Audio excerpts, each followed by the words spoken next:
ठीक है, स्टाफ हो गया, ये स्टाफ हो गया। अब मैं या तो इसको रिवर्स करके लिख लूं, या इसको रिवर्स करके लिख लूं, या पूरी अल्फाबेट सीरीज को रिवर्स करके लिख लूं, है ना। तो आपको क्या करना है, वो अल्फाबेट सीरीज बना लेनी है। फिर आपको लेफ्ट राइट वो जहां भी जाने के लिए बोले, स्टार्टिंग विद साइड, ठीक है, एंड से या राइट हैंड से स्टार्ट करना है। फिर उसके बाद वो जहां हमें बोले अल्फाबेट की लेफ्ट या राइट साइड पे जाना है। जैसे कि एग्जाम्पल है, नेहा, कहाँ रह जाते हो। Exercise 2 question number 5। मुझे पता तो चले ना कि पढ़ रहे हो नहीं पढ़ रहे हो।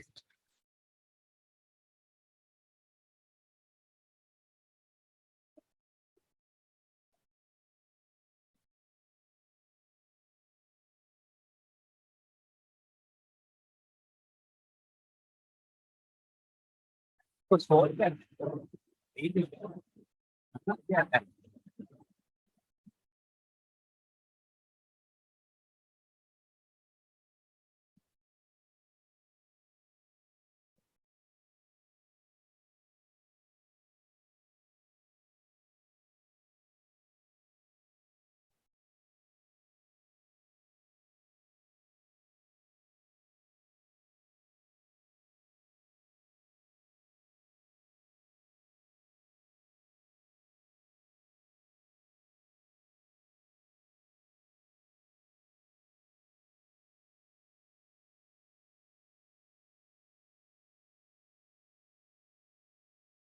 पढ़ो, जल्दी पढ़ो।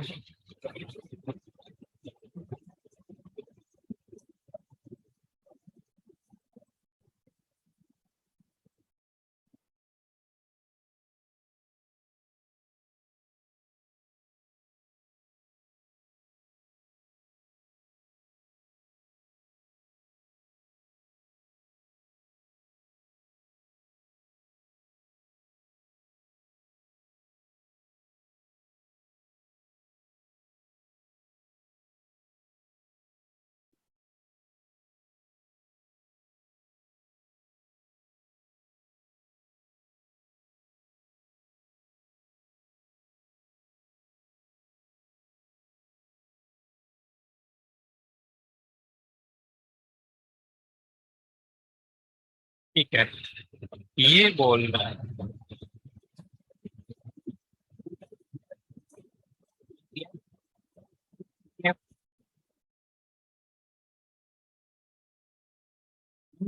तो राइट है ना, तो राइट हमने कर,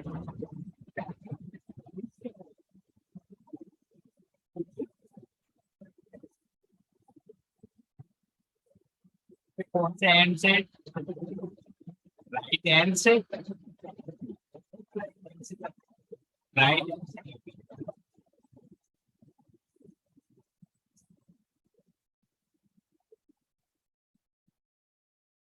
रिवर्स कर दी है।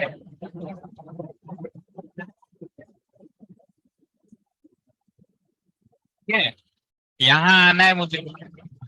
अब मैंने क्या किया, सीरीज को रिवर्स कर दिया, यानी कि जो यहाँ है वो यहाँ आ जाएगा, और जो यहाँ है वो यहाँ आ जाएगा, है ना। यहाँ से जो फर्स्ट प्लेस पे है वो यहाँ से फर्स्ट प्लेस पे आ जाएगा, यहाँ फर्स्ट प्लेस पे है वो यहाँ आ जाएगा, यानी कि यहाँ से first second third fourth fifth place पे कौन सा आएगा, जो यहाँ से फिफ्थ प्लेस पे होगा, तो वो कौन है, ई। तो मेरा आंसर क्या हो जाएगा, ई। ठीक है, मैं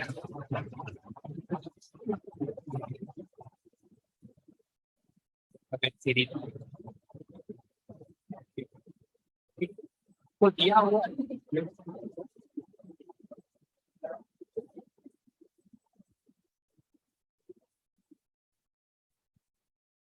है अल्फाबेट टेबल में।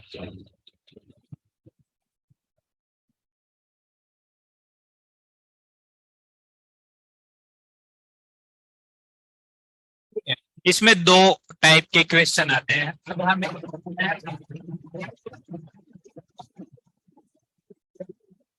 कि आपको कोई भी वर्ड जो होता है उसके जो लेटर होते हैं वो अनअरेंज वे में दे दिए जाएंगे, है ना। जैसे कि मैं आपको एक वर्ड देता हूँ, मतलब कुछ अल्फाबेट देता हूँ।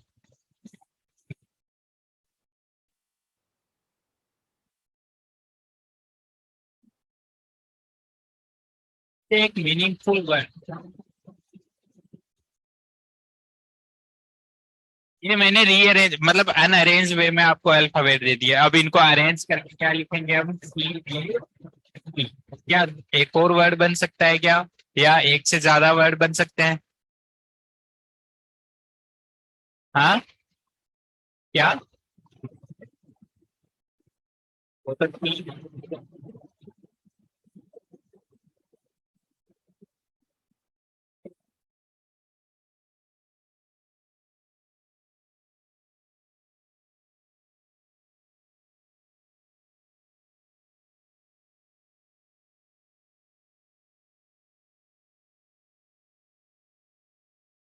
इसके लिए टैग होगा।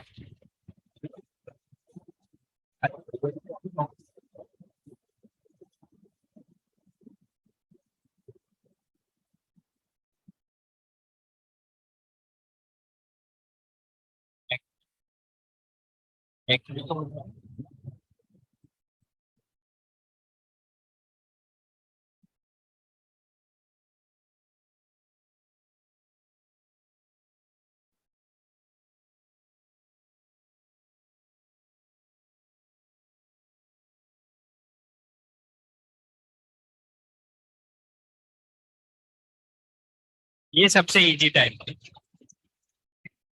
जैसे कि मैंने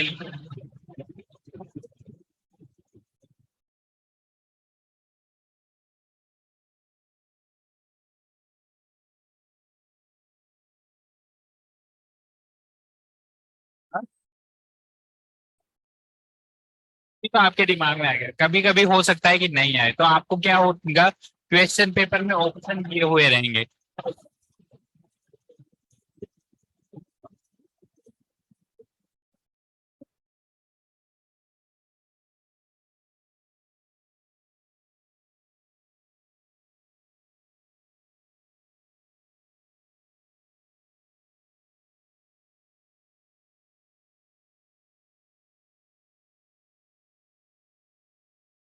क्या करूंगा? जो जो मेरे नंबर्स हैं वहां वहां मैं अल्फाबेट रख के देखूंगा, है ना।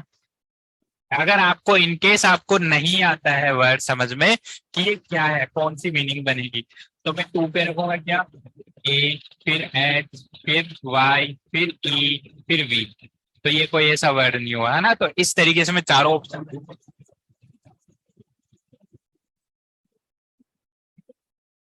तो ये आ गया word formation by and scrambling letter. मैं आपके दो मिनट और लिख सकता हूँ। आप कहते हैं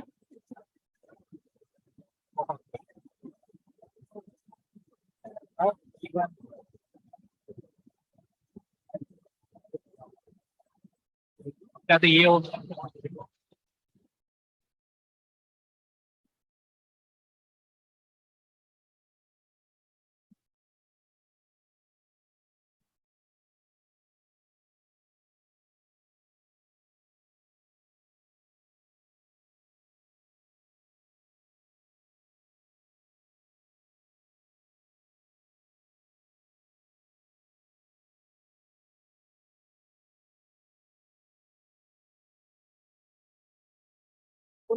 स्टार्टिंग दैट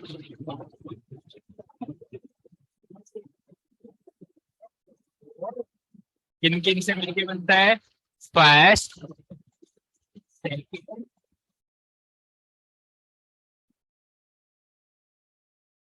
लेटर से, है ना। तो हम साइड में लिखेंगे लेटर।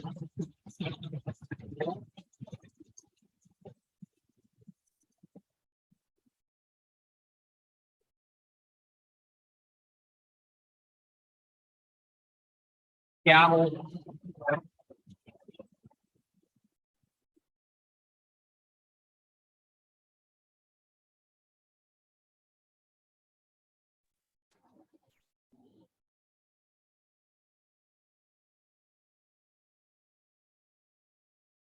मैंने COTR, COTR।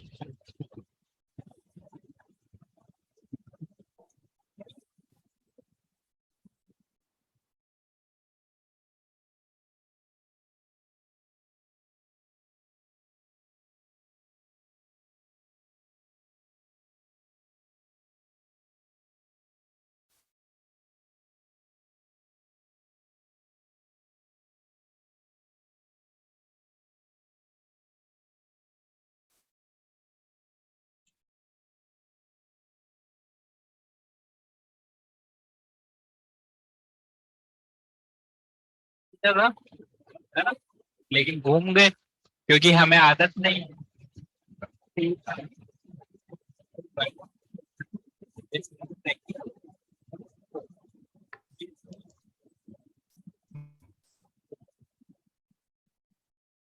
आपको हो जाएंगे ये बच्चे अच्छे। ठीक है, ये अपना चैप्टर कंप्लीट हो गया। एक्सरसाइज 1 अपन को कंप्लीट करनी है, नेक्स्ट क्लास में अपन डिस्कस कर लेंगे। ठीक है, सोम ले स्नेहा।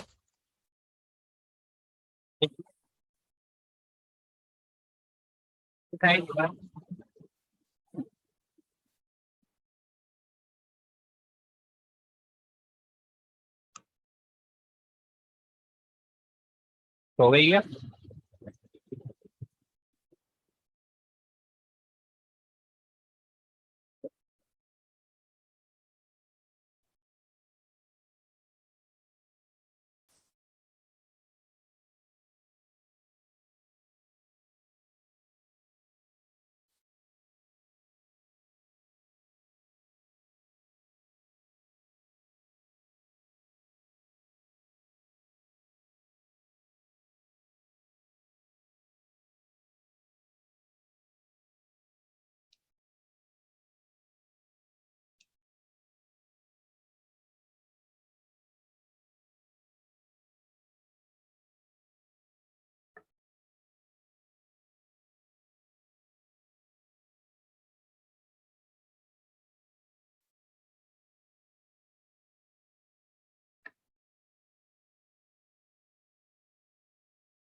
कितना बड़ा सा नंबर है?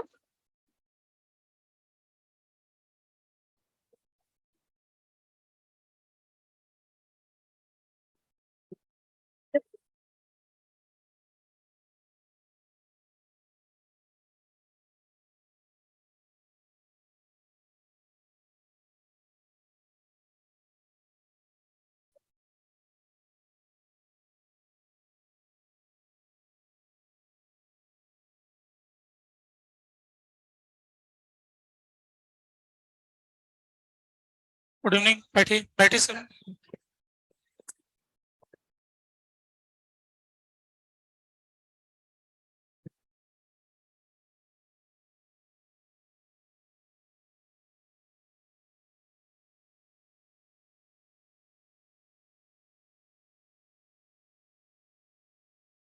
Hello hello.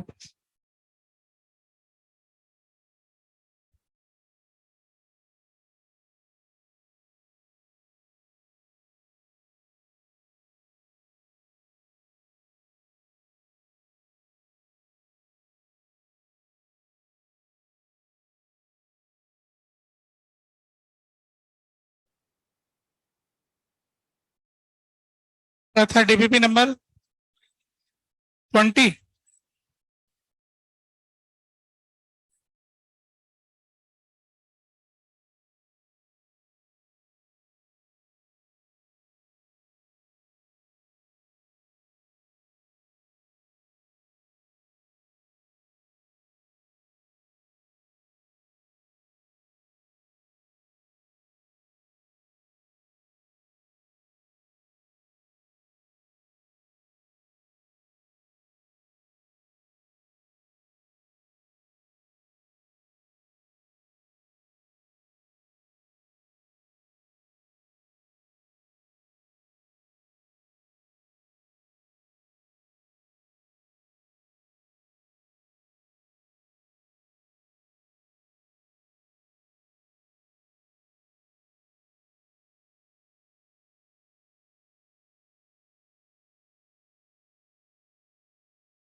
अच्छा, फर्स्ट नहीं हुआ।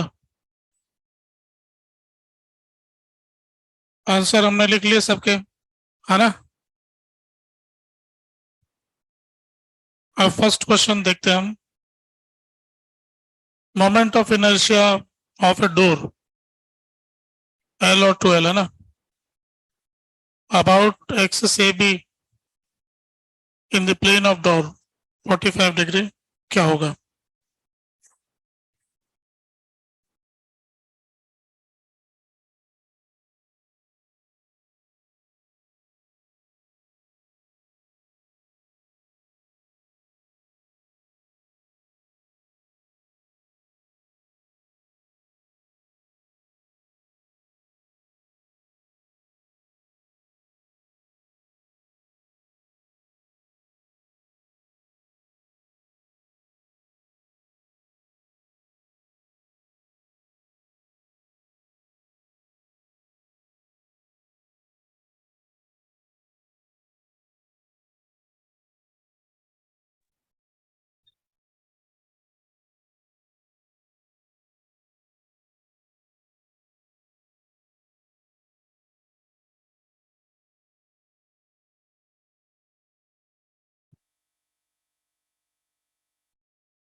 जो 45 डिग्री पर इधर से होगा, ऐसा कैसा सिमेट्री 45 डिग्री पे इस साइड से हो जाएगी, इधर से 45 लेंगे ना, इधर से 45, तो दोनों बराबर ही आएंगे।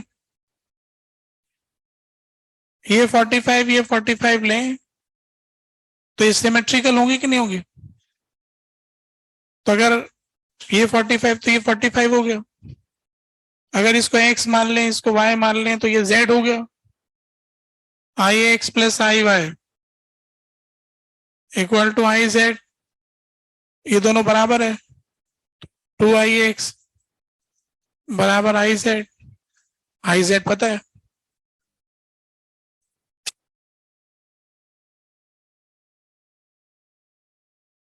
और बताइए 6 क्वेश्चन, छठा सवाल।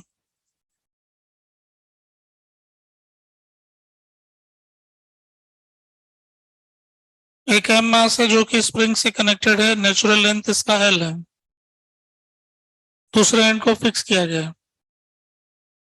इनिशियली नेचुरल लेंथ था, वेलोसिटी परपेंडिकुलर था,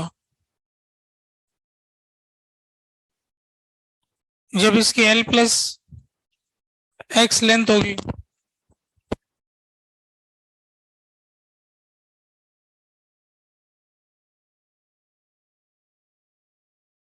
इस समय v परपेंडिकुलर है,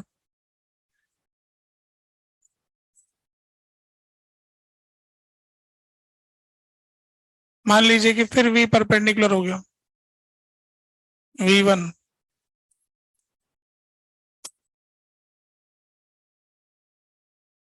तो इसमें क्या है कि फोर्स हमेशा इस पॉइंट से पास होगा, तो इस पॉइंट के अबाउट टॉर्क 0 होगा, तो इनिशियल एंगुलर मोमेंटम बराबर final angular momentum, mvl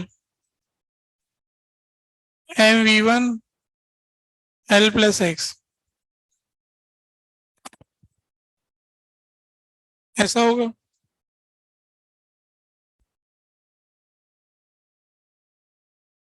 answer आ गया, छोटा सा सवाल था, है ना। और इसके अलावा 11,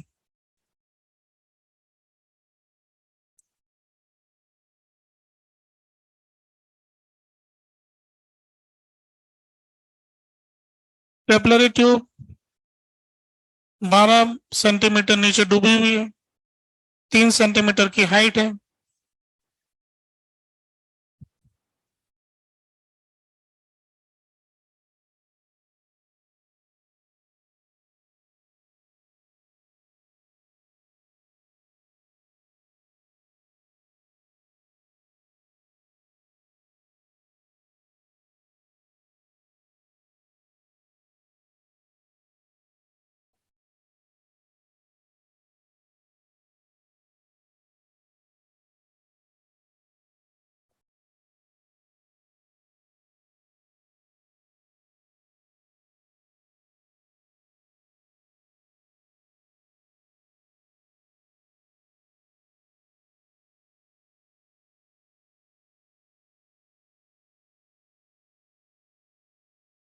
तो इसके अंदर एक इक्वेशन हमारे पास ये है कि इसका जो प्रेशर यहाँ का P0, अब इसका radius of curvature P0 minus 2s/r plus rho g into 3 equal to P0, तो 2s/r रो जी 3 एक ऐसा हो गई। अब इसमें हमें क्या करना है कि एयर बबल बनाना है पानी के अंदर, तो उसके लिए फिर क्या होगा, इसमें हम हवा को धक्का मारेंगे नीचे, और ये हवा जो है ऐसे यहां तक भर जाएगी, इसमें एयर रहेगी, ये जो एयर है इसका प्रेशर कितना होगा, मान लेते हैं कि P होगा, तो ये यहां से 12 सेंटीमीटर की हाइट तो ये हो गई, तो यहां से शुरू करेंगे P not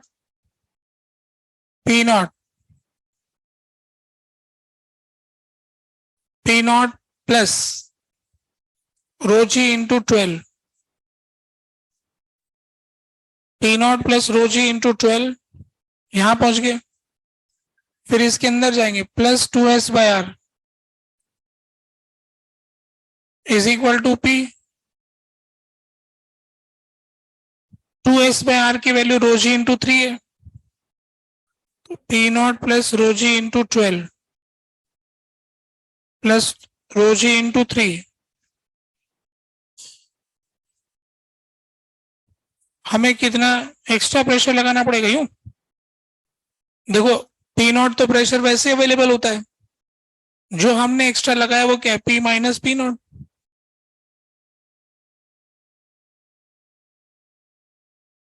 row g into 15,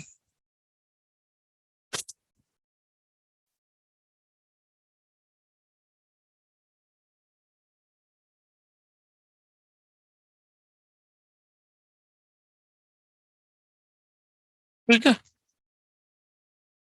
जो एक्स्ट्रा प्रेशर लगा है वो इतना आ गया।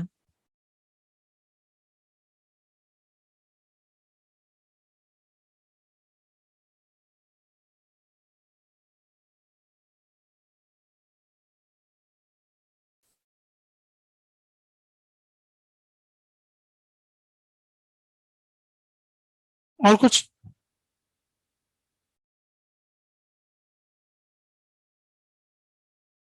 आइडियल गैस हमें दे रखा है, एक प्रोसेस में जाती है जिसमें work done same as the change in internal energy, तो मोलर हीट कैपेसिटी क्या होगा,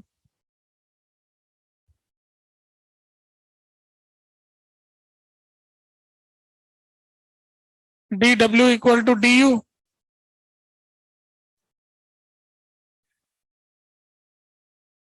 work done by gas is equal to change in internal energy का मान लो, dq is equal to du plus dw, तो ऐसा हमको दे रखा है, तो dw को 2du लिख सकते हैं, और इसको अपन लिख सकते हैं nc dt, और इसको लिख सकते हैं f/2 nr dt, तो अब dt dt n dt cut गया, 2 हट गया, n dt हट गया, 2 कट गया, F C is equal to F into R, निकाल सकते हैं ना ये दो।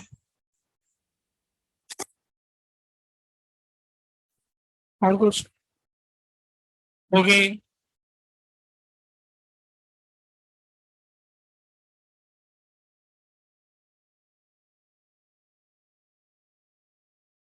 आगे बढ़ते हैं फिर हम, है ना। इलेक्ट्रिक पोटेंशियल कैलकुलेट कर रहे थे हम,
rho coulomb per metre cube charge density दिया हुआ है। अब आपको इलेक्ट्रिक पोटेंशियल लिखना है as a function of R. Find electric potential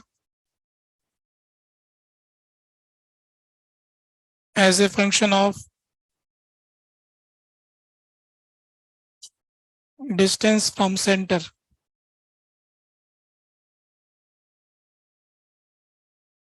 centre से डिस्टेंस के फंक्शन में इलेक्ट्रिक पोटेंशियल क्या होगा?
हमने पिछले क्लास में इलेक्ट्रिक पोटेंशियल जो था लिखा था, है ना? उसके लिए जो भीतर का पॉइंट था उसका फॉर्मूला के Q upon 2r cube 3r square minus r square. अब ये जो के क्यू अपॉन 2r क्यूब है इसको अगर लिखना चाहें हम चार्ज डेंसिटी की टर्म में 1/4 पाई एप्सिलॉन नॉट क्यू की जगह रो इंटू 4/3 पाई r cube upon 2r cube. तो इससे r क्यूब से r क्यूब कट जाता है, 4 पाई से 4 पाई हट जाता है। आता क्या है? रो बाय 6 एप्सिलॉन नॉट 3 इंटू 2 के क्यूब बाई 2r क्यूब। अगर हम इसको रो में कन्वर्ट कर लें, क्योंकि सवाल में रो आ रहा है ना, इसलिए ऐसा सोचा हमने, ठीक है, अंदर के किसी पॉइंट के लिए। तो अपने को इनसाइड पॉइंट का फॉर्मूला मिला rho by 6 epsilon naught 3r square minus r square और r लेस देन r। ठीक है, अंदर के पॉइंट के लिए ऐसा फॉर्मूला बनता है। तो जो हमको चाहिए, ये क्या लिख दिया, क्या लिख दिया, वी लिख रहे थे ना, है ना? सिंबल में वो हो रहा था कुछ। अभी इसमें कुछ कह रहा हूं कि जो हमें चाहिए वो यही है, ये चाहिए। तो ये इक्विवेलेंट है एक पूरा रो वाला और इतना हिस्सा माइनस रो वाला। ये टेक्नोलॉजी लगाते हैं हम, है ना? पूरा रो का और इतना माइनस रो का। अब हम लिखने का काम करते हैं यहां पर। सबसे पहले अंदर के किसी पॉइंट पर लिखना चाहते हैं यहां पर, तो वो इसके लिए यहां पर हो गया और इसके भी भीतर हो गया। तो इसलिए फिर हमारा फॉर्मूला बन जाएगा वी रो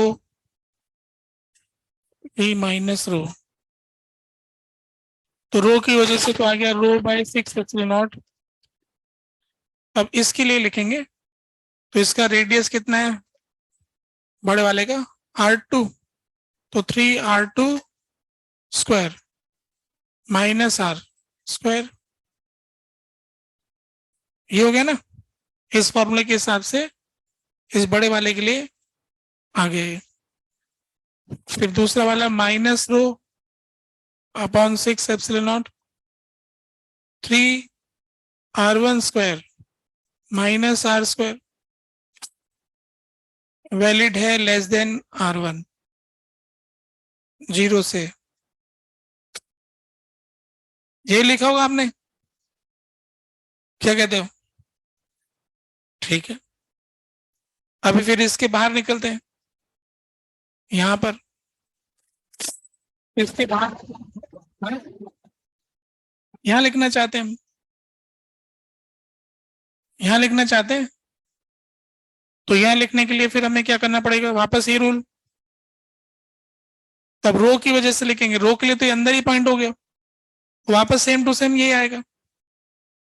तो rho by 6 epsilon naught 3R2 square minus R square plus, अब ये माइनस रो के लिए तो बाहर हो गया, तो इसके लिए तो के क्यू वाला फॉर्मूला लगाएंगे, माइनस रो इंटू 4/3 पाई R1 क्यूब के क्यू अपॉन R। के क्यू बाय R बाहर के पॉइंट के लिए पॉइंट चार्ज की तरह काम करता है। तो इसका ऐसा हो गया, उसका ऐसा हो गया, ये आ गया R greater than R1 less than R2, equal to में चलेगा, कोई दिक्कत नहीं।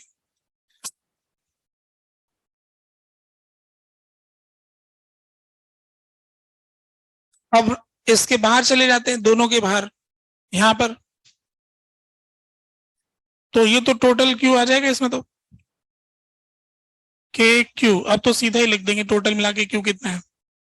तो टोटल मिला के rho into 4/3 pi R2 cube minus R1 cube divided by R और R।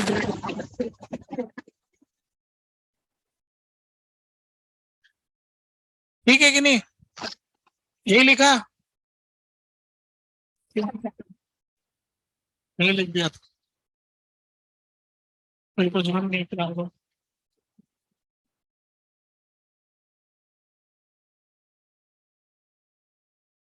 इस इसका सेंटर की बजाय कहीं साइड में होता तो भी ऐसा कर लेते, है ना, इसमें कोई दिक्कत नहीं है। इसके आगे बढ़ते हैं, एक और सवाल लेते हैं।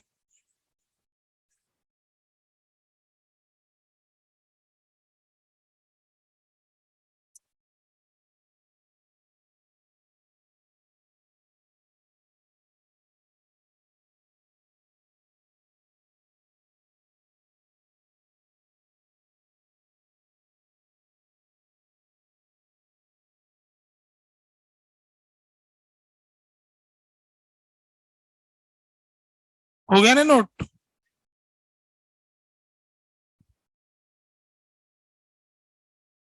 ये क्वेश्चन है, सेकेंड क्वेश्चन।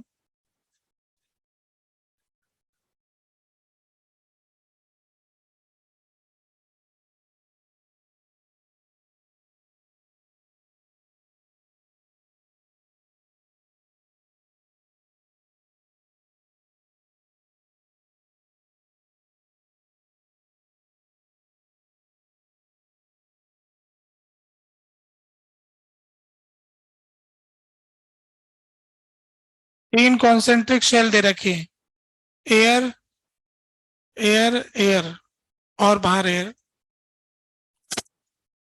इन तीनों के चार्ज हैं Q1, Q2 और Q3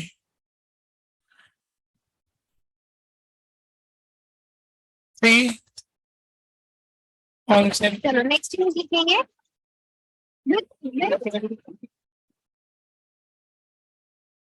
uniformly charged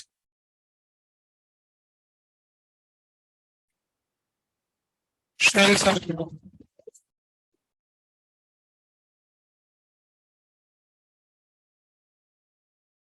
तो अब इसमें अपन को इलेक्ट्रिक पोटेंशियल का फॉर्मूला लिखना है as a function of distance. Find electric potential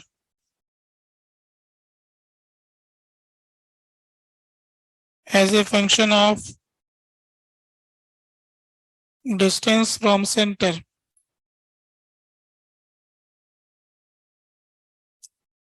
centre से डिस्टेंस के फंक्शन में इलेक्ट्रिक पोटेंशियल क्या होगा?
आगे आंसर सबका आ गया कि नहीं आया? किसी से भी पूछ लो, कोई भी बता देगा। कुछ लोग तो अटेम्प्ट करते नहीं, ये टाइम ऐसे बर्बाद करते। वो क्या 1 घंटे को 2 घंटे कैसे करते हैं वो तरीका जानते हैं। 1 का 2, 2 का 4, 1 2 का 4 करना जानते हो।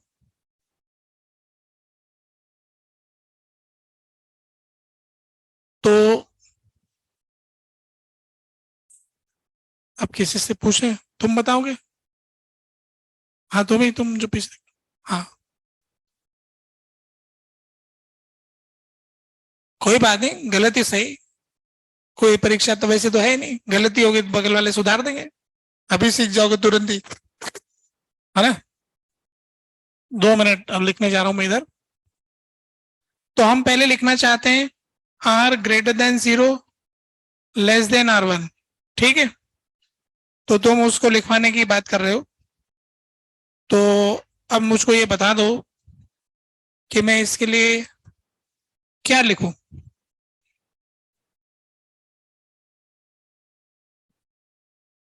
कि Q1 plus Q2 plus Q3 by small r। कौन कौन इसका सपोर्ट करता है? कोई दूर दूर तक नहीं है, कोई पास पास में भी नहीं है, ना दूर है ना पास है, कोई नहीं है। अच्छा, बगल वाले दोस्त ने कुछ किया कि उससे पूछ लो। डिफरेंट बता रहे क्या तुम? तुम्हारा क्या आंसर यही है कि कुछ और है?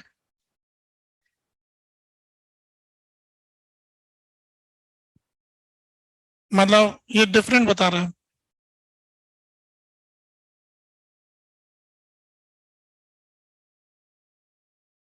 K Q1 अपॉन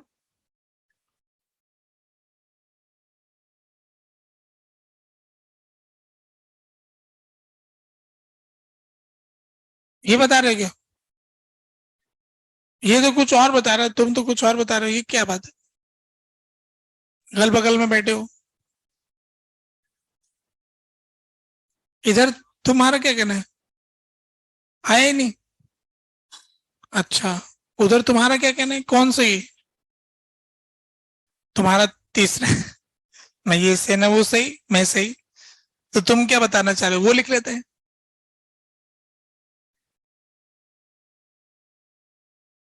के क्यू, क्यू कौन सा वाला, Q1? के Q1 अपॉन स्मॉल आर, मतलब R1 से नीचे के लिए ये बस इतना छोटा ये, बस इसी का कंपटीशन चल रहा है अभी, तो दूसरे का तो अभी लिखवा ही नहीं रहे।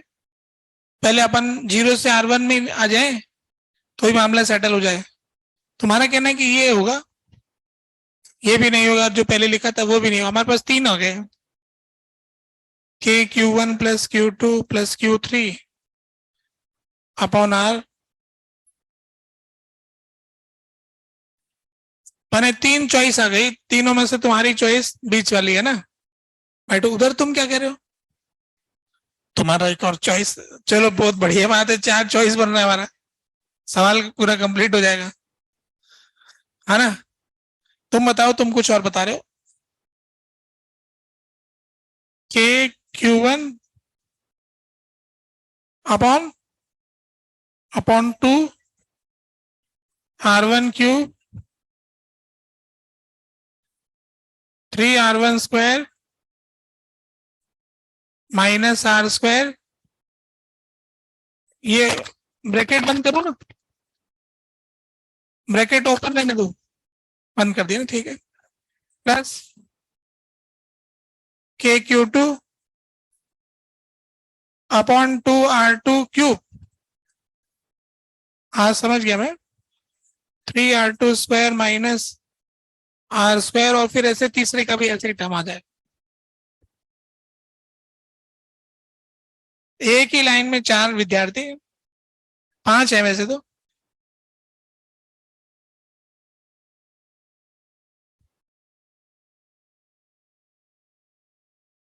पांचों का ही अलग है, एक ही लाइन में एक को कुछ पता नहीं है, चारों को अलग अलग पता है ना? ऐसा कैसे हो रहा है, बताओ, तुम बताओगे कौन से, इतने ऑप्शन आगे कौन से छांटे हम? हाँ, इतना ऑप्शन मिल रहा है तो एक तो छांट लो, क्या जा रहा है?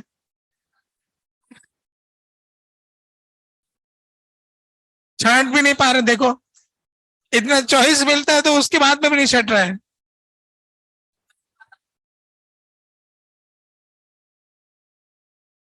चलो वोटिंग कराना पड़ेगा ना, वोटिंग। ये जो सबसे आखिरी में लिखा ना, इसको कौन सपोर्ट करता है, लास्ट वाले को? तुम कर रहे हो, अपोजिट एंड जा रहा है क्या? एक विद्यार्थी तो सपोर्ट कर रहा है, आखिरी वाला। और उससे पहले वाले को कौन कर रहा है सपोर्ट? वो तो पहले ही पूछ लिया था, कोई है ही नहीं। और उससे पहले वाले सेकंड वाले को, सेकंड तुम्हें ठीक लग रहा है? अच्छा, तुम्हें भी ठीक लग रहा है, लग रहा होगा, इससे बोल नहीं पा रहे हो लोग नहीं मिल रहा है। और पहले वाला कौन पसंद कर रहा है? पहले वाला कुछ लोग पसंद तो कर रहे हैं, ठीक है, यही सही है।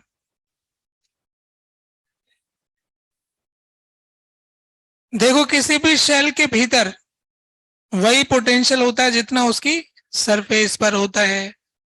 तो ये जो पॉइंट हमने इसके अंदर लिया, ये पॉइंट जो है सभी शेल के भीतर है, तो इस शेल के अंदर है ना ये, तो इसकी सरफेस पे पोटेंशियल है के Q1 अपॉन R1, और इस वाली शेल के भी अंदर ही है, तो के Q2 अपॉन R2, क्योंकि शेल की सरफेस पे के Q2 बाय R2 है।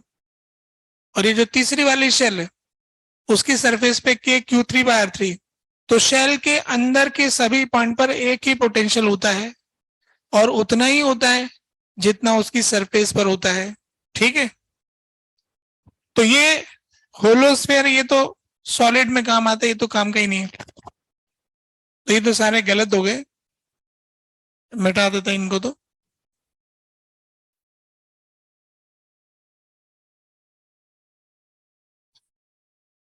तो 0 से R1 के बीच, समझ में आ गया? अब अगले तुम बता दोगे, ठीक है? जहां का बताओ, अब पॉइंट यहां पर ले लिया, हाँ पूछो।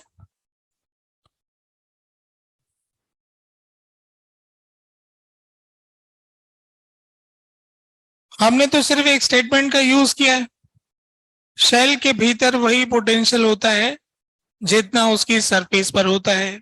इस मंत्र को अनेक बार जपे, शेल के भीतर वही पोटेंशियल होता है जितना सरफेस पर होता है। शेल के भीतर वही पोटेंशियल होता है जितना सरफेस पर होता है, क्योंकि अंदर इलेक्ट्रिक फील्ड 0 है ना। तो ये देखना है कि पॉइंट शेल के भीतर है कि बाहर है। बाहर इतना होता है जितना पॉइंट चार्ज का होता है, भीतर उतना होता है जितना सरफेस पर होता है। बाहर उतना होता है जितना पॉइंट चार्ज का होता है, भीतर उतना होता है जितना सरफेस पर होता है। जैसे सवाल करने जाए, पूछे कि बाहर है कि भीतर है, बाहर है तो बाहर के हिसाब से लिखे, भीतर है तो भीतर के हिसाब से लिखे, ये किया हमने। तो ये जो पॉइंट था ना, सभी शेल के भीतर ही था। इस वाली शेल के भी अंदर ये पॉइंट, इस शेल के भी अंदर ही पॉइंट है, इस शेल के भी अंदर ही पॉइंट है। तो हर एक शेल का अपनी अपनी सरफेस पे जितना पोटेंशियल था उनको ऐड कर दिया। तो इस वाली शेल का उसकी सरफेस पे कितना है, KQ1/R1, और इस वाली शेल का कितना है, KQ2/R2। इस वाली शेल की सरफेस पे कितना है, KQ3/R3। वही उसके अंदर होगा, वही हमने किया है। ऐड क्यों किया है ये भी बताओ भी, ऐड क्यों किया है? क्योंकि potential is a scalar quantity, तो सबकी वजह से लिखना है तो एक एक का लिख दिया और फिर ऐड कर दिया, है ना। सुपर पोजिशन प्रिंसिपल लगाया। सबकी वजह से लिखना चाहते तो बारी बारी एक एक का लिख लो और जोड़ दो, ऐसा रूल होता है, ठीक है? इसलिए ऐड किया। अब तुम बताओगे यहां पर क्या लिखेंगे?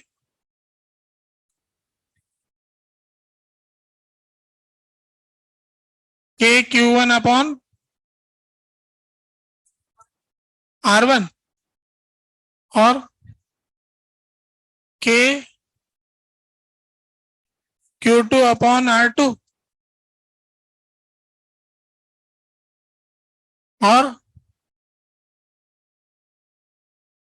और कुछ, बस Q3 नहीं आएगा।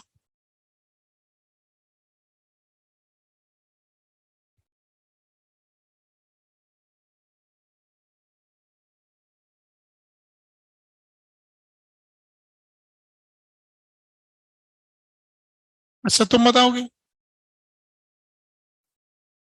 अच्छा ये चेंज करूं यहां पर, और KQ3/R3।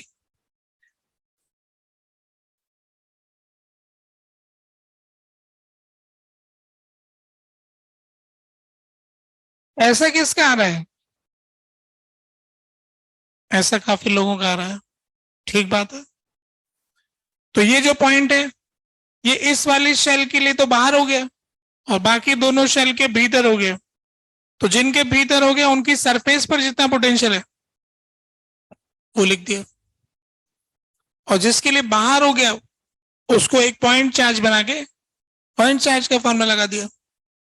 तो इस तरह से ये आंसर आ गया, ठीक है? समझ में आ गया कि? ठीक है, तो अब अगला बताओगे, यहां का बता दो अब।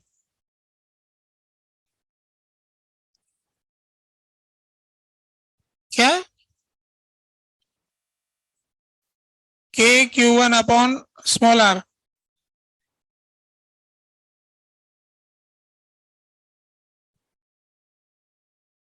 KQ2 अपॉन छोटा r, और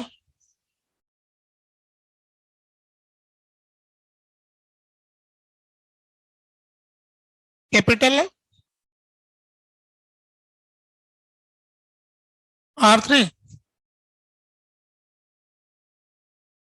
यहां का बता रही हो ना, इस पॉइंट का KQ1/r, के क्यू टू अपॉन आर और K Q three upon R three, ऐसे ही, मतलब आर टू से बड़ा और आर थ्री से छोटा। कौन कह रहा है ऐसा है? ऐसा काफी लोग कह रहे हैं, ठीक ही कह रहे हैं फिर। अब बाहर आ गया भाई, तो बाहर क्या होगा? K Q one plus Q two Q three upon R for R greater than R three. ठीक है, कितना आसान तो काम है ये। सही, बिल्कुल सही कहा। रख के देखो, उसमें भी रख के देखो, आर की जगह आर थ्री रखो, ऊपर वाले में रखो, नीचे वाले में रखो, पता लग जाएगा। है ना, पोटेंशियल का ग्राफ कंटिन्यूस होता है, इलेक्ट्रिक फील्ड डिसकंटिन्यूस होता है, बीच बीच में टूट जाता है, ऊपर नीचे हो जाता है। पोटेंशियल वाला तो ग्राफ कंटिन्यूस होता है, इधर भी मिलेगा उधर भी मिलेगा। ये हो गया क्वेश्चन, ठीक है। इसके आगे बढ़ते हैं।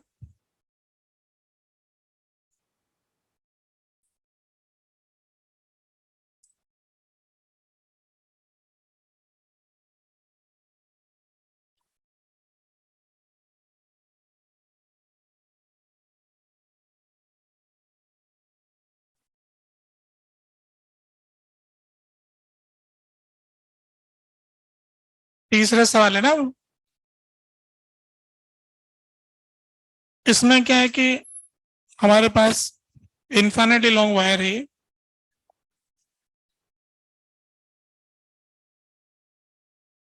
Infinitely long wire, uniformly charged,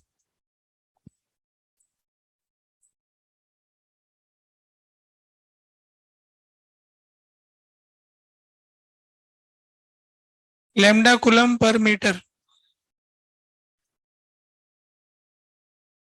यहां पर एक पॉइंट है जिसका परपेंडिकुलर डिस्टेंस r1 है,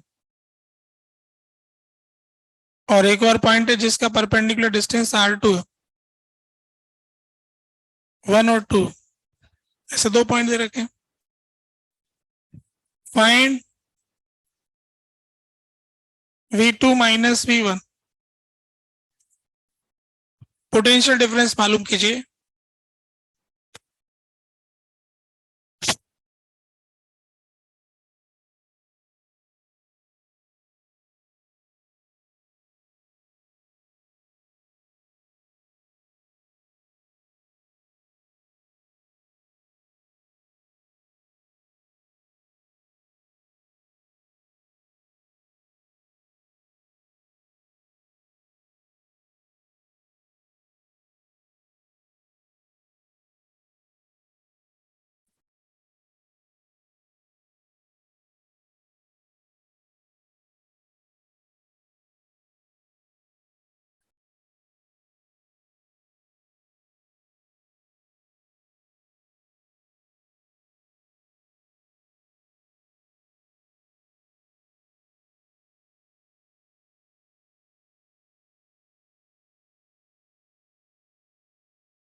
लिख दिया आंसर।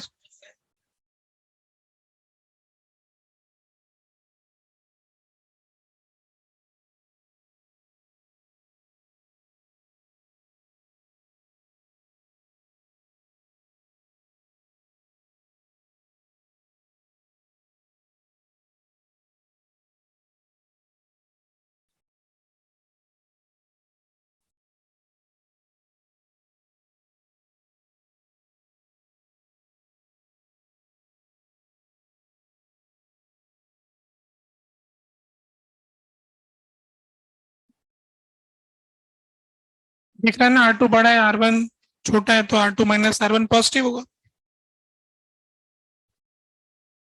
नहीं,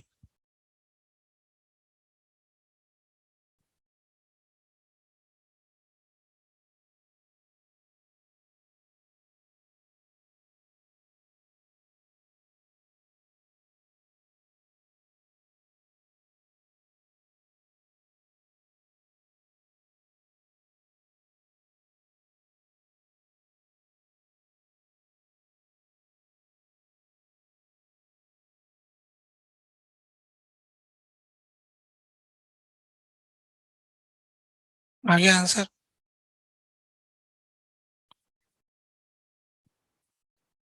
अगर हमें पोटेंशियल डिफरेंस निकालना है तो उसका एक फार्मूला है, dv equal to minus E dot D R. इसकी सहायता से हम निकाल सकते हैं।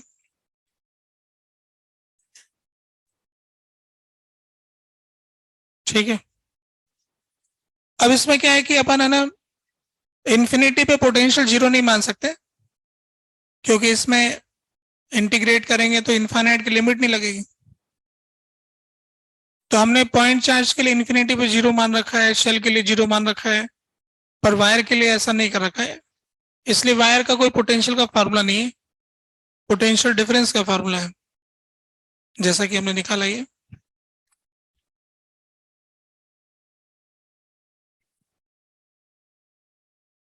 मान के देखो, मान के देख लो ना, पता लग जाएगा।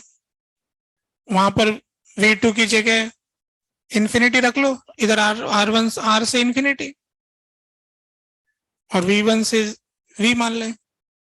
ln इन्फिनिटी निकालो क्या आता है। एक और सवाल देखते हैं, ये तो हो ही गया ना। Fourth question,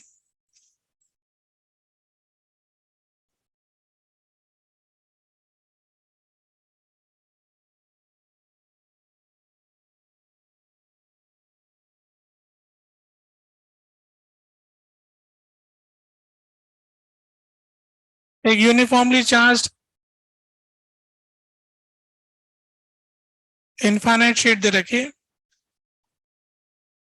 sigma coulomb per metre square.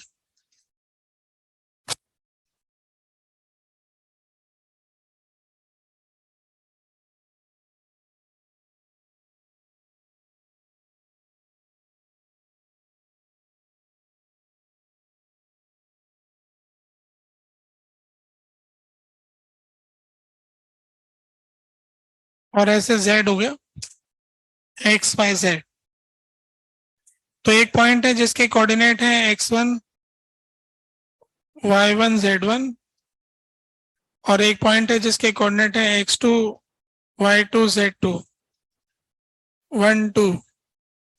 ऐसे दो पॉइंट्स दे रखे, तो अपन से ये पूछा है फाइंड v2 माइनस v1 इस इनफाइनाइट शीट। ये इनफाइनाइट शीट है,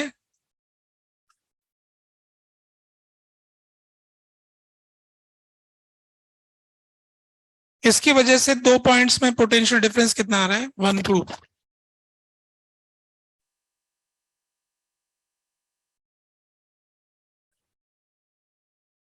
अच्छा, क्यों?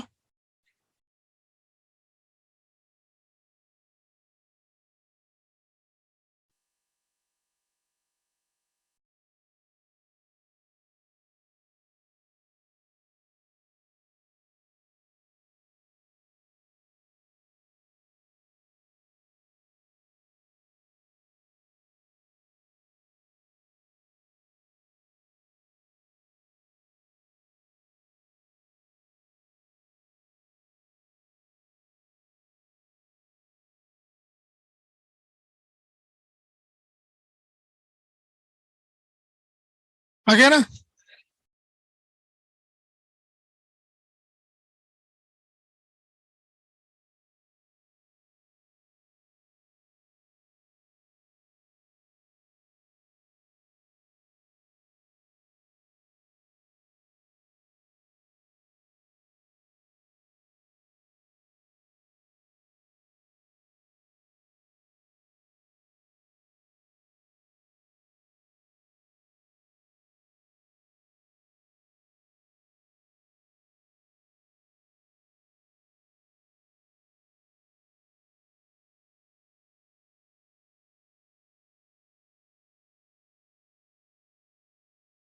चलो अब मिला लेते हैं, सीधा साधा सवाल।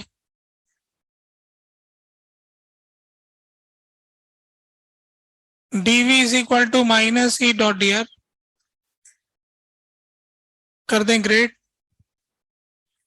तो यह है डेल्टा वी, ई कांस्टेंट था, बाहर आ गया, डी आर का इंटीग्रेशन तो delta we minus E dot delta R. अगर ई यूनिफॉर्म होता है तो उस केस में हम इस फॉर्मूले का उपयोग कर सकते हैं।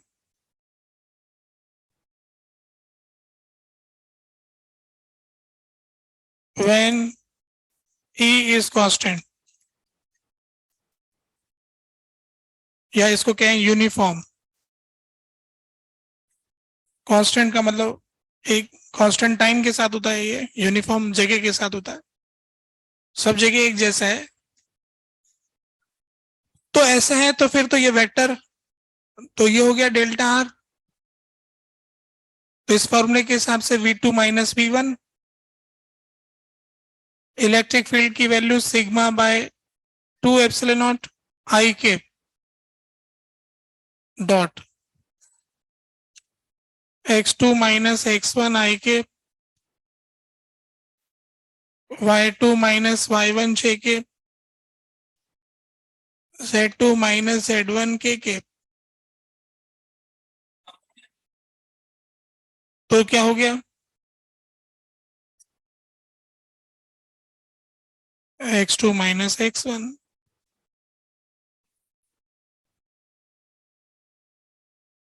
क्या कहते हो, ये निकाला? कितना सीधा है ये।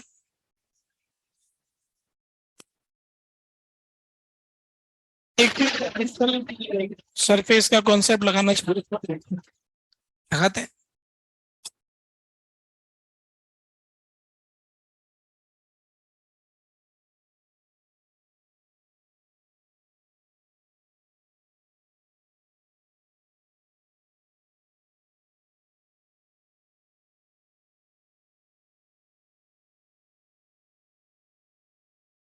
इलेक्ट्रिक फील्ड के परपेंडिकुलर डायरेक्शन में पोटेंशियल सेम होता है, V1 V1 V1 V1। Electric field के परपेंडिकुलर डायरेक्शन में पोटेंशियल सेम होता है, V2 V2 V2। अब बोलो क्या कॉन्सेप्ट रह गया, समझ गए क्या? इलेक्ट्रिक फील्ड की दिशा में आगे बढ़ोगे तो पोटेंशियल घट जाएगा। घट गया क्या? घटा कि नहीं घटा? नहीं घटा। ये फॉर्मूले में माइनस साइन तो छूट गया ना, ये माइनस आएगा इधर, फॉर्मूले में माइनस था ना, आ गया वो, इसके बाहर आएगा ना। ये माइनस हमने लगाया नहीं ना, ये तो हमने ई लिखा था, फिर डॉट डिस्प्लेसमेंट लिखा, ये माइनस भी तो था, तो आंसर में माइनस शामिल होगा ना, तब घटा। माइनस लगाएंगे तब सही आंसर होगा, वो प्लस वाला सही नहीं है। ठीक है कि नहीं?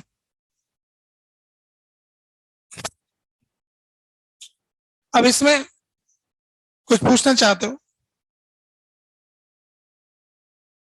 यूनिफॉर्म डिस्क इनफाइनाइट रेडियस वाली कॉस थीटा को 0 कर देंगे। हाँ तो लिख दिया सिग्मा बाय 2 एप्सिलॉन, कर दिया ना कॉस थीटा 0 कर सिग्मा बाय 2 एप्सिलॉन।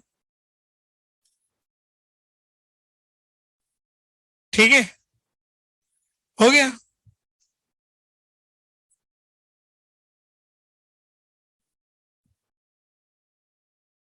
पॉइंट में कोई कंफ्यूजन नहीं, सब कुछ क्लियर एकदम, है ना? अच्छा देखो एक सवाल इस बीच में है,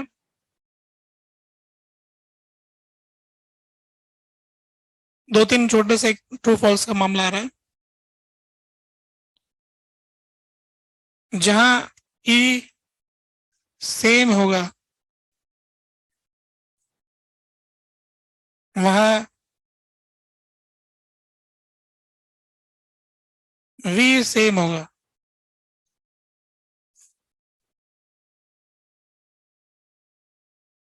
ट्रू फॉल्स वाली बात आई, जहां ई सेम होगा वहां तो वी सेम होगा।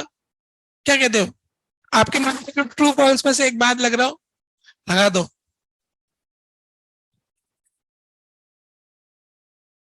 हाँ मतलब ऐसा लग रहा तो लिख लो, कोई मनाही थोड़ी।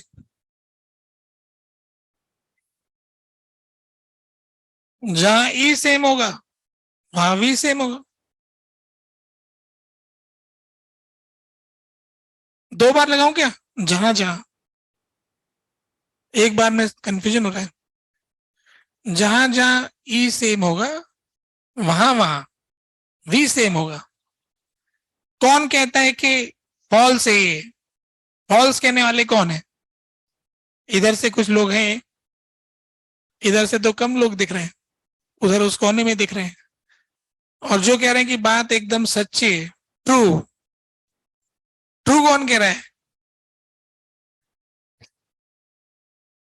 ट्रू कहने में हिम्मत चाहिए, कोई हिम्मत वाला नहीं है ना? किसी के मन में ट्रू है ही नहीं, मतलब ये मान लिया जाए क्या?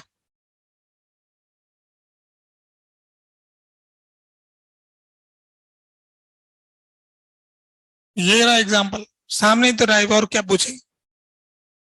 यहाँ पर ये वहां पर ही तो सेम ही, फिर भी तो डिफरेंट है ना। डिफरेंस अभी तो निकाला पिछले सवाल में, पिछले सवाल में तो डिफरेंस निकाल के सवाल पूछ रहे हैं। दोनों जगह ई सेम था, फिर भी डिफरेंस आया कि नहीं आया?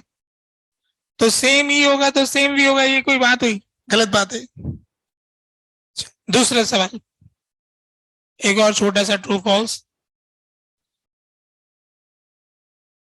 When E is zero at a point, then v is zero at that point।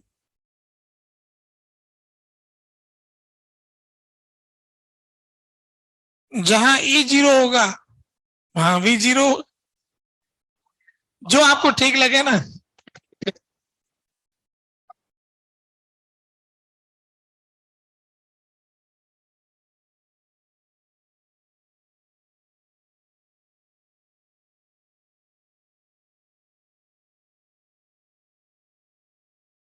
True false में से फैसला करना है भाई।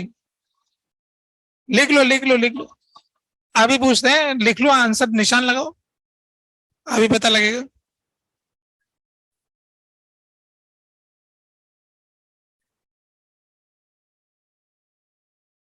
तो जिनका कहना है कि बात है ना ट्रू है, वो कौन है? सच्ची बात है ये? कोई नहीं कह रहा है। आदमी मत कहना कि मैं सोच रहा था। तुम कह रहे हो, एक विद्यार्थी तो कह रहे हैं, एक उधर भी कह रहे हैं। दो विद्यार्थी हो गए भाई, और कोई नहीं कह रहे, सिर्फ दो ही विद्यार्थी कह रहे हैं कि बात एकदम सच्ची है। ठीक है, फॉल्स है ये बात, वो कौन कह रहे हैं? फॉल्स कहने वाले, फॉल्स कहने वाले काफी ज्यादा लोग हैं। ठीक है, तब जो दो बच्चे हमारे हैं उनसे पूछेंगे हम, उधर से। तुमने पहले बोला ना, इसलिए तो तुम्हें ज्यादा कॉन्फिडेंस होगा। सबके विरोध में बात कर रहे हो, कैसे कह रहे हो? हाँ, इसकी बात सुननी होगी। D V is equal to minus E dot D R होता है। ठीक है, तो ई जीरो हो गया, ये कह रहे हो? अब ई तो जीरो है, तो डीवी जीरो आ गया। आगे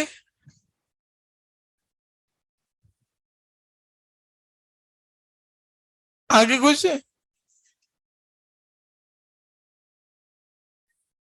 ई जीरो है तो डीवी जीरो है,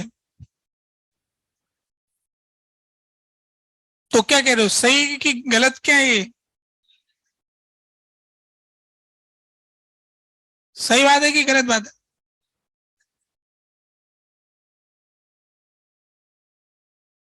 फॉल्स सही है ना, बैठो।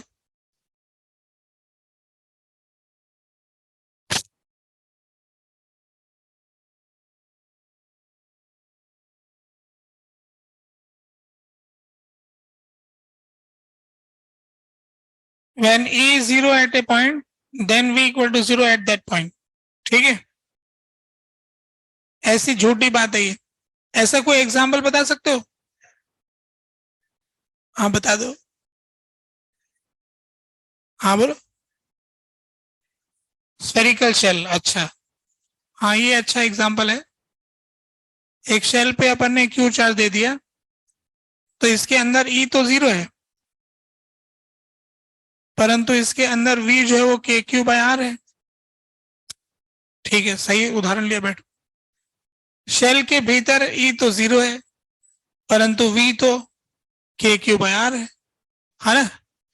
जहां ई 0 उसमें चेंज नहीं हो रहा है। अच्छा, एक पॉइंट पे ई 0 होने से तो चेंज का भी पता नहीं लगता है। चेंज करने के लिए तो बहुत सारे पॉइंट चाहिए ना। ये तो किसी एक ही पॉइंट पे ई 0 है। और उदाहरण में आपको बताऊं, एक क्यू चार्ज है और एक माइनस क्यू चार्ज है। इसके मिड पॉइंट पे देखो, यहां से बराबर दूरी ले लो एक्स, तो दोनों की वजह से मिला के पोटेंशियल तो 0 है। और ये दूसरा एग्जांपल हो गया, प्लस का चार्ज ले लो, प्लस का चार्ज ले लो। अभी सेंटर पे क्या है, ई तो 0 है और पोटेंशियल थोड़ी 0 है।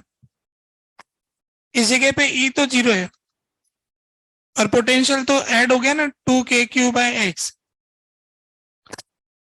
तो ऐसा हमने उदाहरण लिया जिसके अंदर ई 0 है पर वी 0 नहीं है। इसका उल्टा एग्जाम्पल भी मिल जाएगा, जहां पर वी 0 है पर ई 0 नहीं है। अगर उसे माइनस क्यू कर देंगे, है ना। ऐसा भी मिल सकता है कि जहां वी भी 0 और ई भी 0।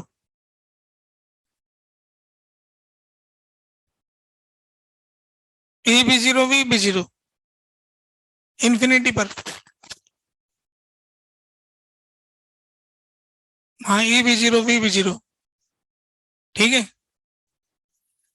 चलो ये हो गया, इसके आगे बढ़ते हैं।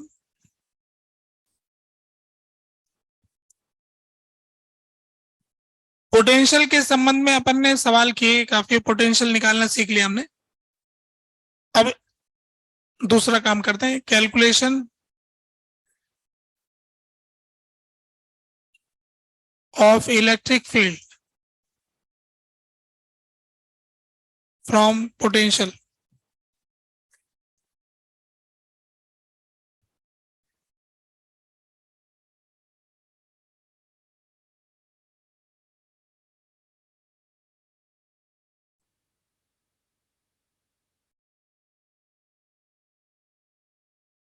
इलेक्ट्रिक फील्ड का कैलकुलेशन इलेक्ट्रिक पोटेंशियल से। तो फार्मूला फंडामेंटल वही है, D V equal to minus E dot D R. तो ई वेक्टर को अब अपन यहां रख देते हैं, ई एक्स आई के, ई वाई जे के, ई जेड के। और डिस्प्लेसमेंट को हम लिख लेते हैं डी एक्स आई के, डी वाई जे के, डी जेड के। यहाँ से डीवी की फिजिकल ऑप्टिक्स, बीम ऑप्टिक्स में क्या होता है, लाइट डील minus E Y D Y minus E Z D Z, ऐसा हो गया। D V equal to this.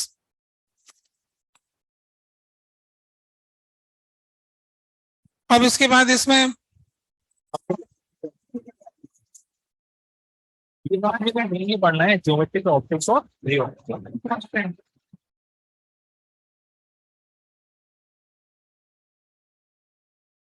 D Y equal to 0, D Z equal to 0। जब y और z को हम कांस्टेंट मान लेंगे तो dy 0 dz 0। तो उस केस में फिर dv की वैल्यू माइनस ई एक्स डी एक्स आ जाएगी। तो फिर ई एक्स की value minus TV by D x when y and z are taken constant।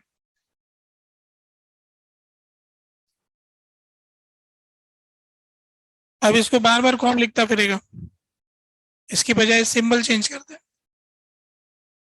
Minus del V by del X. इसका मतलब है कि एक सिर्फ एक्स वेरिएबल है, वाई जेड को कांस्टेंट मानना है। Similarly E Y minus del V by del Y, E Z minus del V by del Z. तो इस तरह से हम इलेक्ट्रिक फील्ड को पोटेंशियल के लिए के टर्म्स में एक्सप्रेस कर सकते हैं। तो total minus del V by del X I के minus del V by del Y.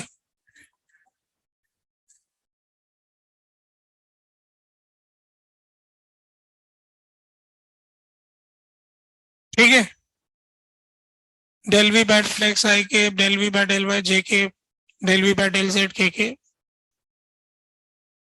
ऐसा बन गया। इसको हम ऐसे और आगे बढ़ाएं, del by del X I के, del by del Y J के, डेल बाय डेल जेड के we.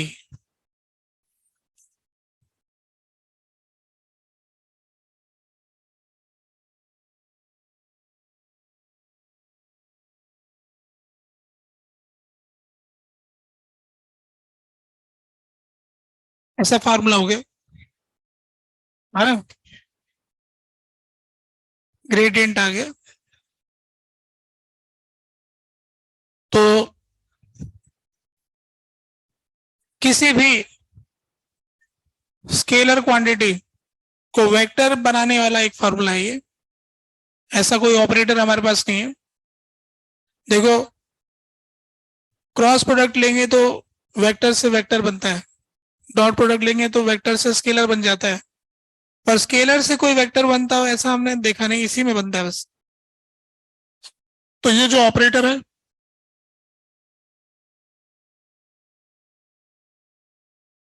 Partial differential operator vector form में है,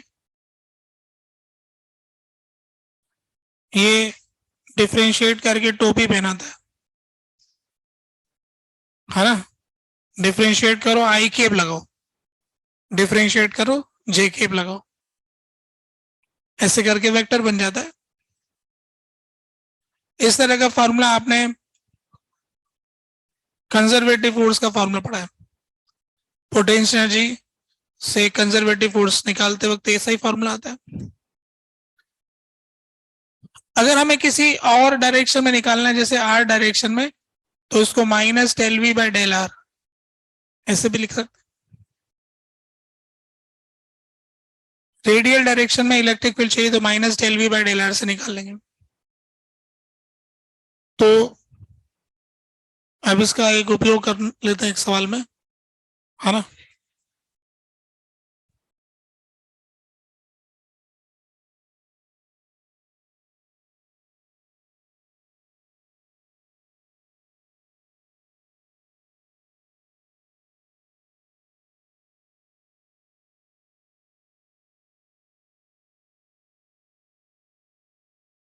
बढ़िया आ गए हम।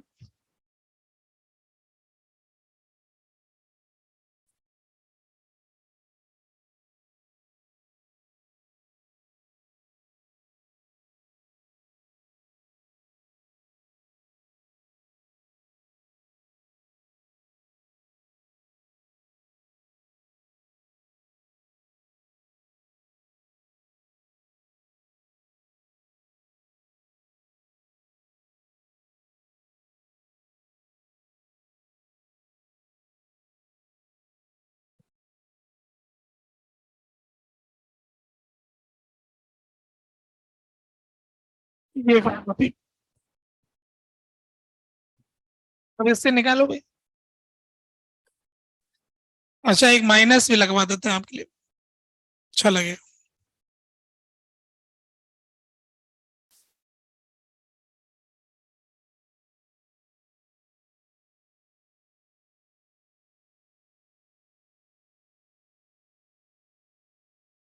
इलेक्ट्रिक फील्ड मालूम कीजिए,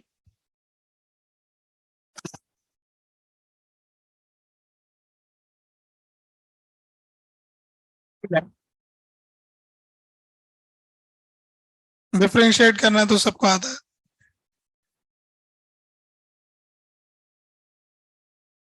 इसमें तो एक ही वेरिएबल मानना है जिसके रेस्पेक्ट में डिफरेंशिएट करोगे, बाकी सब कांस्टेंट।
क्या आप लोग लिख चुके हैं?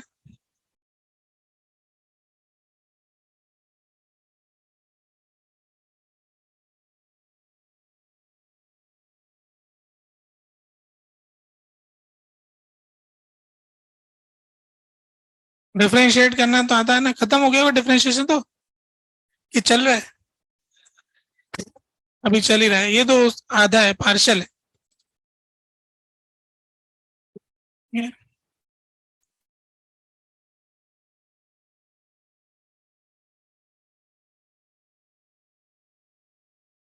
देखो जरा,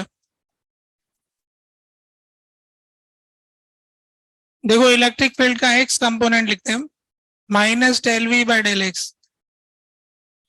माइनस माइनस तो प्लस हो गया। अब इसको डिफरेंशिएट करेंगे तो इसमें क्या हो रहा है कि एक्स तो 3 जगह आ गया, इधर भी आ गया, इधर भी आ गया, इधर भी आ गया, तो प्रोडक्ट रूल और डिवीजन रूल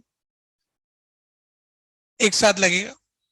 लगा देंगे, क्या है तो इस रूल के हिसाब से पहले न्यूमरेटर को डिफरेंशिएट करेंगे।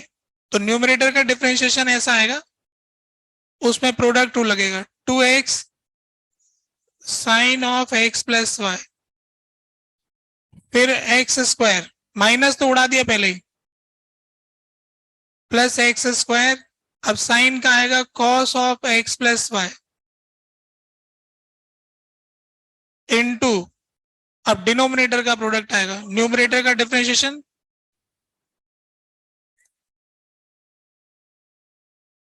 फिर माइनस, फिर माइनस आएगा। अब इसके बाद न्यूमरेटर को वैसे रहने देंगे, डिनोमिनेटर को डिफरेंशिएट करेंगे। तो ये आ गया X square sine of X plus Y, अब डिनोमिनेटर को डिफरेंशिएट करेंगे तो 2 under root of X plus Y plus Z. Numerator को वैसा रहने देंगे, डिनोमिनेटर को डिफरेंशिएट करेंगे, बीच में माइनस आ रहा था वो लगा दिया। अब ये हिसाब है ना, क्यों ये माइनस तो पहले से ही,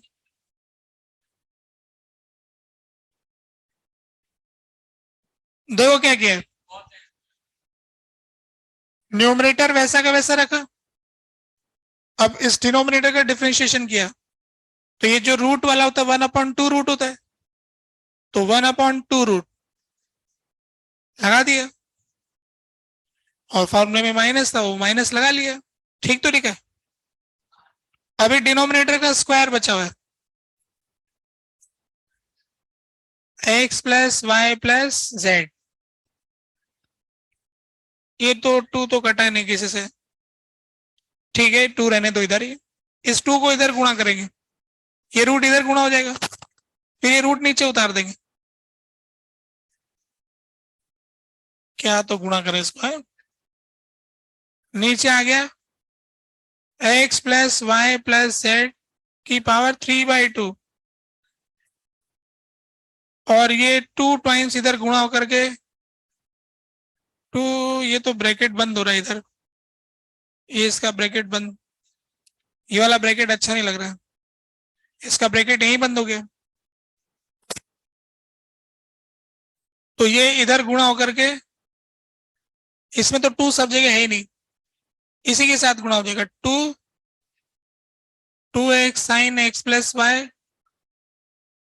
plus X square cos x plus Y into X plus Y plus Z minus X square sine x plus Y, और ये 2 नीचे आ जाएगा। अब ये 2x स्क्वायर छोड़ो, ये वाला इससे गुणा होगा ना, थोड़ा सिंप्लीफाई हो जाएगा। ये क्या निकाला हमने, एक कंपोनेंट इलेक्ट्रिक फील्ड का एक्स कंपोनेंट, ऐसे फिर वाई निकाल लेंगे।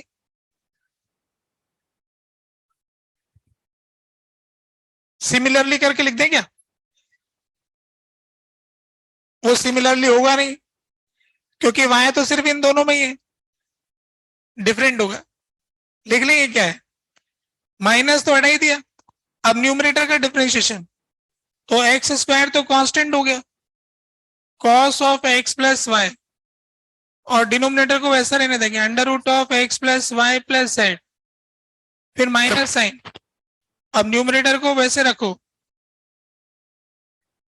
अब डिनोमिनेटर को डिफरेंशिएट करो, तो 1/2 under root of X plus Y plus Z divided by denominator का स्क्वायर, ये हो गया। कर लेना सिंप्लीफाई इसको, क्या है, ठीक है, ये आ जाएगा y। अब z और रह गया, z के लिए z तो एक ही जगह बस डिनोमिनेटर में ही है, तो बाकी सब कांस्टेंट हो गया, तो इसकी पावर माइनस हाफ हो गया, तो फिर एक माइनस तो खत्म हो गया, तो X square sine X plus Y और माइनस हाफ आगे आ गया, -2 नीचे आ गया, और x प्लस वाई और 3/2, ये हो गया ना, ऐसा निकाला आप लोगों ने। डिफरेंशिएशन तो आता ही प्रोडक्ट रूल डिवीजन रूल है ना, ऐसा कोई भी कर लेता है। तो एक एग्जांपल और बताता हूं मैं, ये तो हो गया, एक दूसरा एग्जांपल लेते हैं, मिटा देता हूं इसको, ये तो नोट हो गया ना सबका।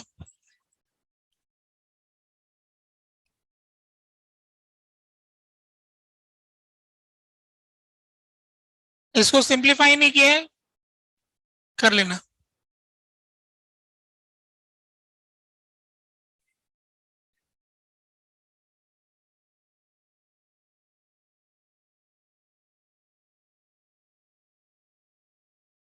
अब जैसे दूसरा एग्जांपल देखिए, KQ/2R³ 3R² minus R², R less than R, और KQ/R, R greater than R। ये पोटेंशियल का फॉर्मूला होता है। अगर इससे फील्ड का फॉर्मूला निकालना है तो इससे पूछा है कि फाइंड इलेक्ट्रिक फील्ड,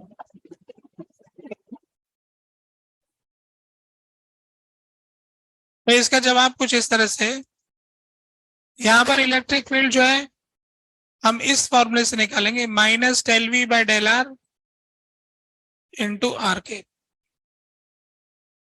क्योंकि जब फॉर्मूला आर की टर्म्स में दिया हुआ है और इलेक्ट्रिक फील्ड रेडियल डायरेक्शन में होगा तो ऐसे लिखा जाएगा।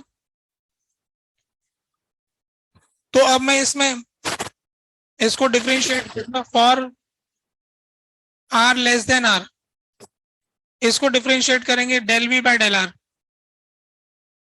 तो del V/del R में ये तो सब कांस्टेंट हो गया, के क्यू अपॉन 2r³ और ये आ जाएगा -2r,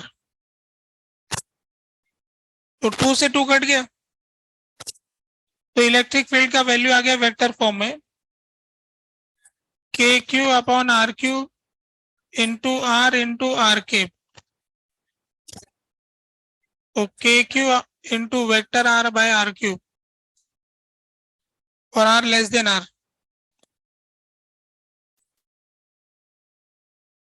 और r greater than r, v जो है हमारे पास है के क्यू बाय r, तो del v by del r minus K Q by r², तो इलेक्ट्रिक फील्ड का फॉर्मूला है minus del V by del r into r², तो K Q by r² into r² और r greater than r। तो हमने देखा कि वही फॉर्मूला आ गया जिससे हमने निकाला था। अगर r की टर्म में दे रखा तो ऐसा कर लेंगे, एक्स वाई जेड का तो बता ही दिया, ऐसा कोई भी कर सकता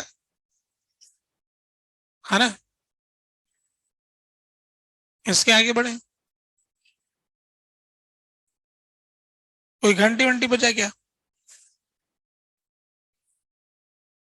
किस बात का, ब्रेक वाला है कि दूसरी क्लास का बज गया है?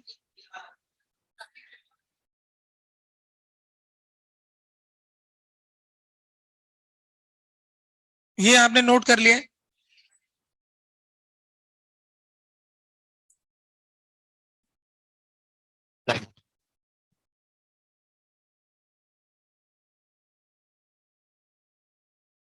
ये तो वैसे ही पता था क्या नोट करना, बस समझ में आ गया कि ऐसे डिफरेंशिएट करके निकाल लो कभी भी।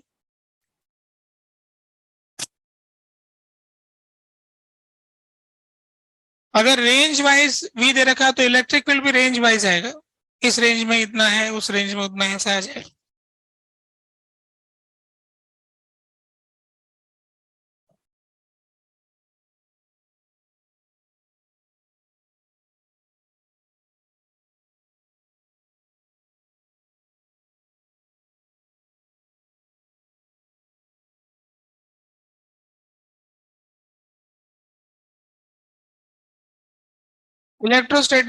इलेक्ट्रिक पोटेंशियल निकालने के बाद जो नेक्स्ट हेडिंग आती है वो बता रहा हूं। नेक्स्ट हेडिंग जो है उसको हम कहते हैं इलेक्ट्रोस्टैटिक पोटेंशियल एनर्जी।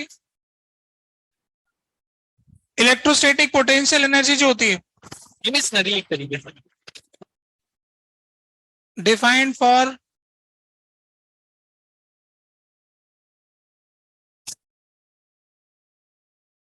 टू और मोर charges,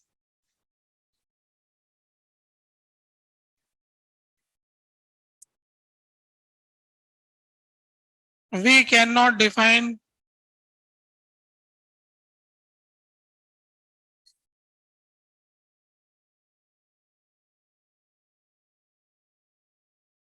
electrostatic potential energy of a single point charge।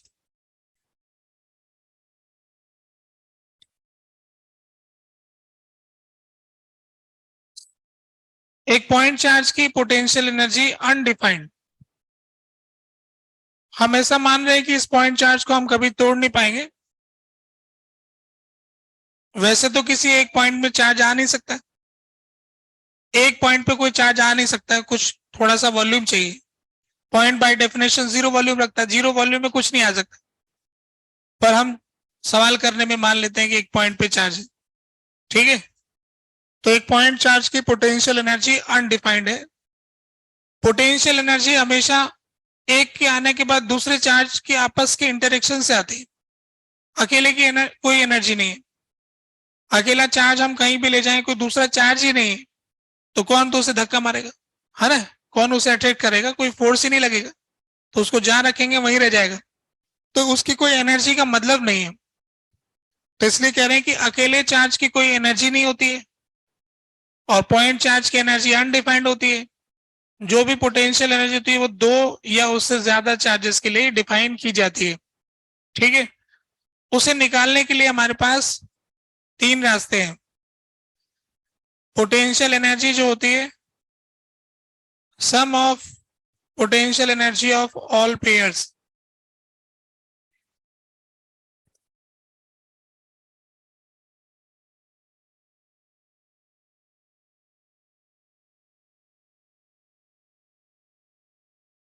एक डेफिनेशन ये है। Potential energy is equal to work done.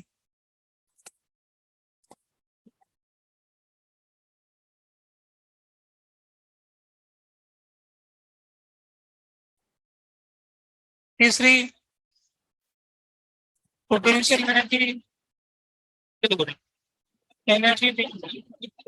Into one.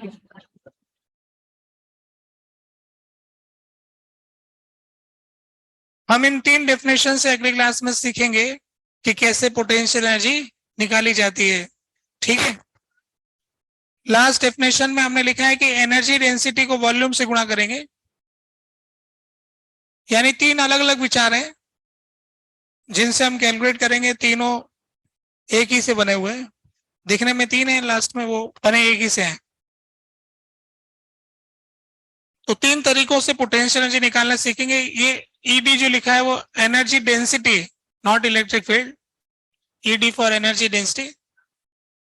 DV not change in potential, small volume. TV क्या है, छोटा volume. Energy density into volume is energy, है ना। First वाले लिखा है कि पेयर की पोटेंशियल एनर्जी का सम होगा। 1 2 2 1 में क्या डबल काउंटिंग हो जाएगी, दो चार्ज है ना, 1 2 का 2 1 का, तो उसका आधा करना पड़ेगा एक पेयर, इसलिए आधा लगाया, है ना। ऐसे डबल काउंटिंग हो जाएगी जितने पेयर बनाएंगे।